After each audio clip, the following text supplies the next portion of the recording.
Do you believe in urban myths or urban legends? Mythical creatures such as Bigfoot and the Loch Ness Monster are all rooted in science. Bigfoot, a tall, hairy, ape-like mammal allegedly spotted in the forests of the Pacific Northwest, is commonly mistaken for a black bear which thrives in the same environment. The Loch Ness Monster, a long dinosaur-like serpent, has been spotted in the Loch Ness in Scotland. Sightings of this beast are most likely attributed to large eels or possibly the Greenland shark, which is commonly known for inhabiting fresh waters. Whatever the case, these urban myths all have something in common. They're elusive, rarely seen, and even harder to find. I wonder if any mysterious creatures exist in my own backyard.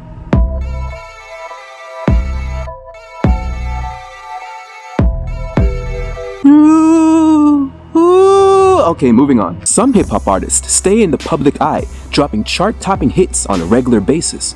Others are a little more elusive, laying behind the scenes, watching, analyzing, waiting for the right moment to strike with a jaw-dropping song or an album that shakes up the industry. I'm on a quest for an organism that we may not commonly see, an organism that stays hidden out of sight, mysterious, and for a backyard environment in the middle of the city, almost mythical.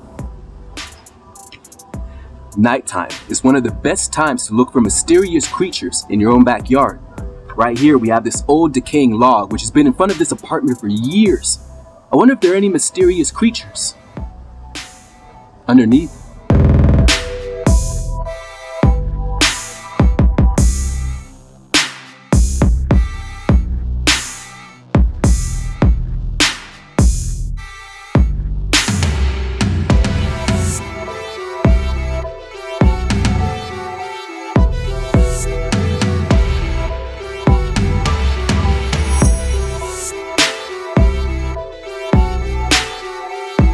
This is one of the most unique and mysterious creatures you can find in your own backyard. This right here is the garden slender salamander. And not only was I lucky enough to find one, I found two. Now, this discovery is incredible for a number of different reasons.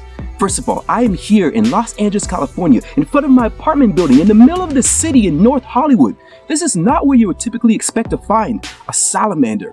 Urban sprawl and development have greatly limited the range of this species, so finding one here in the middle of a neighborhood full of apartment buildings, grocery stores, and restaurants is pretty dope. Over the past few months, we've had wet, rainy weather here in LA, but for the past week or so, it's been in the mid-80s, and with it also being the end of April, finding a species like this is incredibly rare. Slender salamanders thrive in moist, damp conditions, which is why you can find them like we did, under decaying logs, rocks, and leaf matter.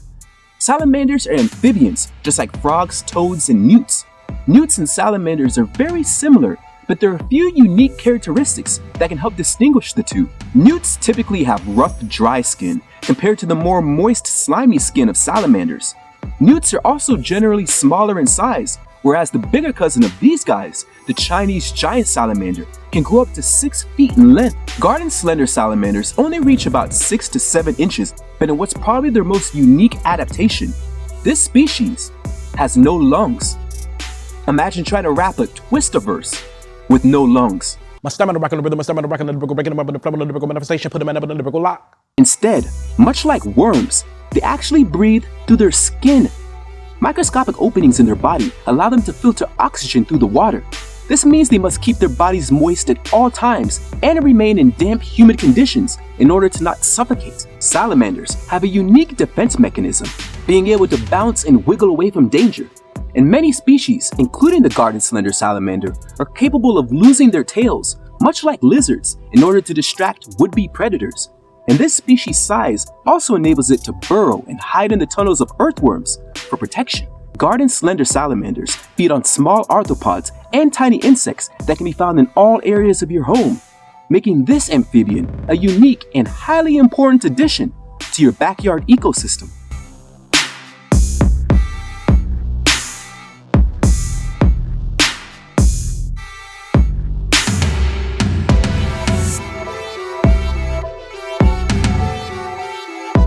Now that clearly wasn't Bigfoot or the Loch Ness Monster, but the sighting of a lungless worm-like amphibian in the middle of an urban backyard environment is still pretty rare in itself. I'm the Hip Hop MD. This is Hip Hop Science. I wonder what other mysterious, almost mythical creatures are still yet to be discovered. In my own backyard,